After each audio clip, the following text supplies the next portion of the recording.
ठीक है। तो अभी आज अपन स्टार्ट कर रहे हैं चैप्टर नंबर 1। ठीक है, इसके पहले आपने कौन सा चैप्टर पढ़ा अपन ने? Chapter number 2 single phase induction motor. कौन सा पढ़ा था अपन ने? Single phase induction motor. अभी अपन कौन सा पढ़ रहे हैं? Chapter number 1। क्या है उसका नाम? 3 फेज इंडक्शन मोटर। ठीक है, तो ये वाला कंप्लीट हो गया अपना। अभी अपन पढ़ेंगे 3 फेज इंडक्शन मोटर। तो 3 फेज इंडक्शन मोटर में देखो क्या बोला है, ध्यान दो सभी जन। फर्स्ट पेज निकालो टिकमैक्स का, उसमें देखो देखो उसकी कुछ ये जो है पहले कुछ पार्ट्स है जिसको मैं टेक्निक से पढ़ाऊंगा पॉइंट्स टिक करके, उसके बाद अपने पास नोट्स अवेलेबल है। ठीक है, ये पहले 4-5 टॉपिक के क्या रहेंगे अपने टेक्निक्स तुमको लिखना पड़ेगा। ठीक है, देखो ध्यान दो सभी जन, ध्यान दो। Advantages of induction motor over DC motor. ठीक है, इसका क्या क्या एडवांटेज है इंडक्शन मोटर की, किसके ऊपर? डीसी मोटर के ऊपर। देखो first advantages, low maintenance required. ठीक है, इसका मेंटेनेंस क्या है? लो है। मेंटेनेंस मतलब सुधारने की जो खर्चा लगता है, इसको कम बार सुधारना पड़ता है, ये इसके पार्ट ज़्यादा खराब नहीं होती या ज़्यादा फॉल्ट नहीं आता है। ठीक है, इसका मतलब इसका क्या है? मेंटेनेंस कॉस्ट क्या है? कम। इसलिए क्या बोला है? इसका लो मेंटेनेंस है। ठीक है, लो मेंटेनेंस रिक्वायर, अंडरलाइन करो उसको। उसके बाद देखो rigidness smaller and rigidness smaller size and weight. ठीक है, तो ये जो है ज़्यादा आवाज़ करने वाली मशीन नहीं है। उसके बाद साइज भी क्या है उसकी? स्मॉल रहती है, और वेट भी क्या रहता है? कम रहता है। ठीक है, उसके बाद कॉस्ट भी क्या रहता है इसका? कम रहता है। उसके बाद दे can operate in dusty and explosive environment. ये डस्टी कंडीशन में भी ऑपरेट होता है, और एनवायरनमेंट में भी कोई मॉइस्चर रहेगा फिर भी इसके ऊपर कुछ इफेक्ट होता है क्या? नहीं होता है। ठीक है, दे कैन ऑपरेट, ये अच्छे से ऑपरेट कर सकता है। उसके बाद जैसे जितना जितना बोलता है उसको उसको अंडरलाइन करते जाएगा। उसके बाद देखो 6 point, it's torque speed characteristics is similar to DC shunt motor characteristics. इसके टॉर्क स्पीड कैरेक्टरिस्टिक्स भी क्या है? डीसी शंट मोटर जैसे है। उसके बाद 5th पॉइंट देखो, they can operate at much higher speed, ये ज्यादा से ज्यादा स्पीड में ऑपरेट हो सकता है। और 6 पॉइंट अभी अपन ने पढ़ा है, टॉर्क स्पीड कैरेक्टरिस्टिक्स क्या रहती है इसकी? सिमिलर रहती है किसकी? जैसी डीसी मोटर जैसी। ठीक है, उसके बाद नेक्स्ट एडवांटेज क्या दिया है? It can produce sufficient torque, जितना चाहिए उतना टॉर्क जनरेट होता है। टॉर्क मतलब एक प्रकार की क्या है? मैकेनिकल एनर्जी जो घुमाने के काम आती है, उसको अपन बोलते हैं टॉर्क। ठीक है, फोर्स, प्राइमरी फोर्स उसको क्या बोलते हैं? अपन टॉर्क बोलते हैं। ठीक है, तो टॉर्क क्या है इसका? सफिशिएंट है, अच्छा अच्छा टॉर्क अपने को मिलता है। उसके बाद नेक्स्ट है speed control by using thyristor can give wide range in speed. ठीक है, तो अपन स्पीड कंट्रोल अच्छे से थायरिस्टर का यूज करके अपन इसका स्पीड कंट्रोल अच्छे से ऑपरेट कर सकते हैं, ज्यादा से ज्यादा रेंज में इसको स्पीड कंट्रोल कर सकते हैं। ठीक है, समझ में आया? अभी देखो डिसएडवांटेजेस, 1-2 पॉइंट जो समझते हैं डिसएडवांटेज पढ़ लेना और एप्लीकेशन भी पढ़ लेना। ठीक है, उसके बाद देखो क्या बोला है? Rotating magnetic field. ठीक है, अभी रोटेटिंग इंडक्शन मोटर में अपन ने पिछली सबसे पहले डेमो लेक्चर में पढ़ा था, उसकी वर्किंग अपन ने शॉर्ट में पढ़ी थी। क्या है? सप्लाई देने के बाद क्या होता है? रोटेटिंग मैग्नेटिक फील्ड जनरेट होती है। तो वो रोटेटिंग मैग्नेटिक फील्ड के बारे में अपने को डिटेल में पढ़ना है। तो रोटेटिंग मैग्नेटिक फील्ड किस तरह जनरेट होती है, कितना सप्लाई देना पड़ता है, उनके फेस के बीच में कितना एंगल रहता है, ये अपने को आगे पढ़ना है। देखो फर्स्ट पॉइंट में क्या बोला है? Rotating magnetic field. उसमें देखो induction motor operates on the principle of the rotating magnetic field. Induction motor कौन से प्रिंसिपल पे ऑपरेट होता है? रोटेटिंग मैग्नेटिक फील्ड के प्रिंसिपल पे ऑपरेट होता है, which is produced by the stator. Rotating magnetic field कौन जनरेट करता है? स्टेटर पे ऑपरेट होती है। ठीक है, ये अपना स्टेटर, ये अपना रोटर। ठीक है, तो स्टेटर पे ये रोटेटिंग मैग्नेटिक फील्ड जनरेट होती है। ठीक है, इन the air gap between stator and rotor. ठीक है, जिसको प्रोड्यूस कौन करता है? स्टेटर। और फ्लो कहाँ होती है? ये स्टेटर और रोटर के बीच में। देखो क्या बोला है? Which produce, rotating magnetic field को प्रोड्यूस कौन कर रहा है? Which produce stator, stator produce कर रहा है। और ये फ्लो कहाँ हो रही है? Between stator and rotor. उसके बाद नेक्स्ट पॉइंट देखो, stator is a 3 phase stationary winding. Stator क्या है? एक यहाँ क्या रहती है? जैसे अपन ये 3 फेज इंडक्शन मोटर है, तो स्टेटर को सप्लाई कितना देंगे? 3 फेज सप्लाई देंगे, या 3 फेज वाइंडिंग वाउंड रहेंगी। काय पे? स्टेटर पे। ठीक है, तो स्टेटर पे 3 फेज वाइंडिंग वाउंड रहेंगी, बी आइदर स्टार कनेक्टेड और, ठीक है, और वो 3 वाइंडिंग का कनेक्शन किस तरह रहेगा?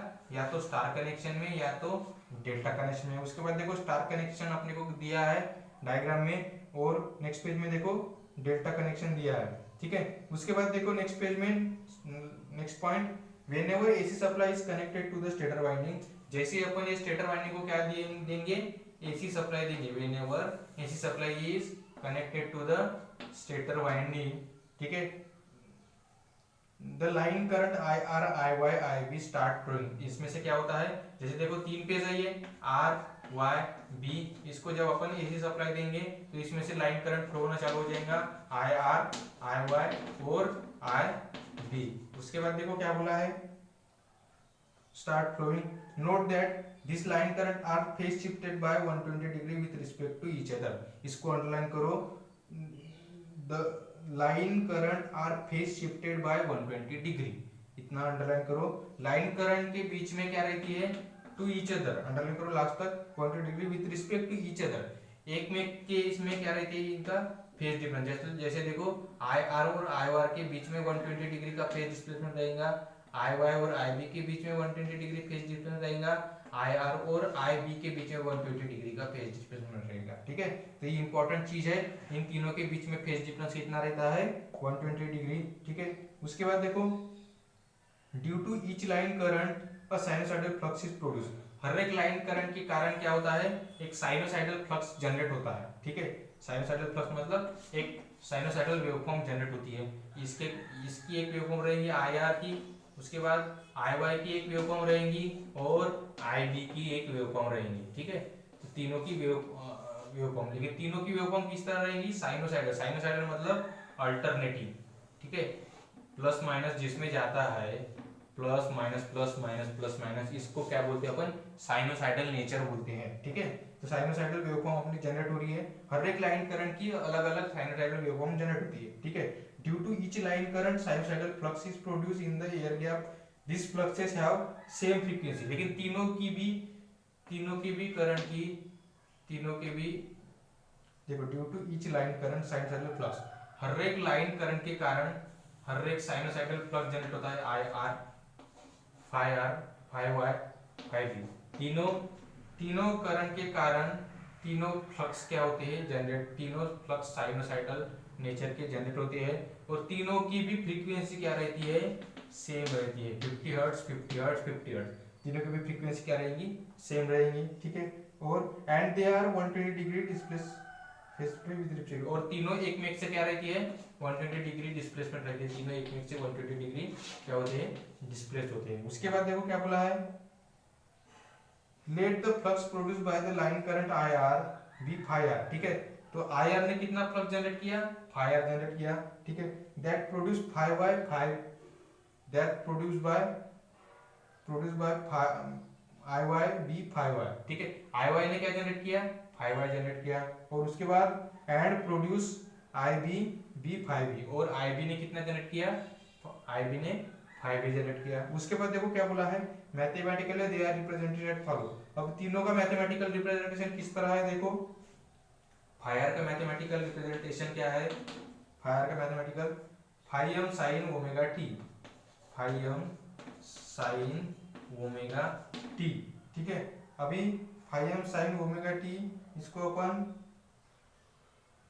उसके बाद देखो फाई वाई, अभी मैंने जब भी बोला था कि इन दोनों के बीच में कितना फेज डिस्प्लेसमेंट रहता है, 120, इन दोनों के बीच में 120 डिग्री, इन दोनों के बीच में 120 डिग्री। अभी देखो वही अपने को इक्वेशन में बताना पड़ेगा, ये phi M sine omega T है, अभी इसका और इसके बीच में कितना डिग्री का डिस्प्लेसमेंट है, 120 डिग्री डिस्प्लेस, मतलब इसको भी अपन इस तरह लिखेंगे, phi M sine omega T, ये कितने से पीछे है, 120 डिग्री, इन दोनों के बीच में एंगल कितना है, 120 डिग्री, इसलिए इसकी कितना का पीछे है, 120 डिग्री पीछे, इसलिए इसका जैसे देखो यहाँ क्या है, कुछ नहीं है, मतलब ये फाई आर क्या है, फाई आर और फाई वाई के बीच में कितना है, 120 डिग्री का डिस्प्लेसमेंट, इसलिए फाई आर में कुछ नहीं रहेगा और फाई वाई में क्या रहेगा, -120 डिग्री, मतलब फाई आर के कंपैरिजन में फाई वाई क्या आ रहा है, 120 डिग्री पीछे से आ रहा है, ठीक है।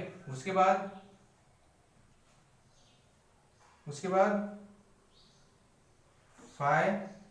फाई क्या है, आर, फाई बी, और फाई बी, अभी देखो, अभी ध्यान दो, इन दोनों के बीच में 120 डिग्री डिस्प्लेसमेंट है, ठीक है, इन दोनों के बीच में 120 डिग्री, इसलिए यहाँ क्या रहेगा, यहाँ 0 है, यहाँ 0 है और यहाँ 120 डिग्री है, इन दोनों की।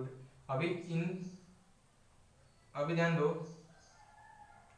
ये इन दोनों के बीच में 120 डिग्री डिस्प्लेसमेंट है, और इन दोनों के बीच में कितना हो गया फिर, इन दोनों के बीच में कितना हो गया, देखो जैसे देखो ये अपना फायर है, सॉरी ये है अपना फायर, फायर के पीछे कौन है, 5y, कितना है 5r और 5y के बीच में, ये अपना 5y, 5r और 5y के बीच में कितना है 120 डिग्री।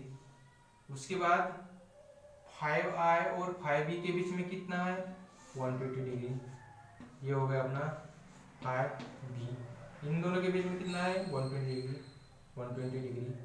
अभी देखो इसके बीच में 120 डिग्री, इन दोनों के बीच में 120, फिर इसके और इसके बीच में कितना हो गया 120 और 120, कितना एंगल हो गया 240 हो गया। समझ में आ रहा क्या, मतलब 5r और 5b के बीच में एंगल कितना हो गया 240, मतलब 5r से 5b कितना पीछे है 240 से पीछे है।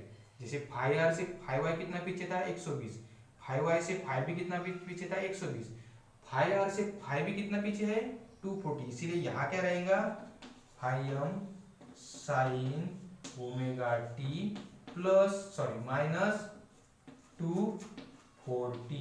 समझ में आया, तीनों इक्वेशन ध्यान में रखना है और तीनों ही निकालना है।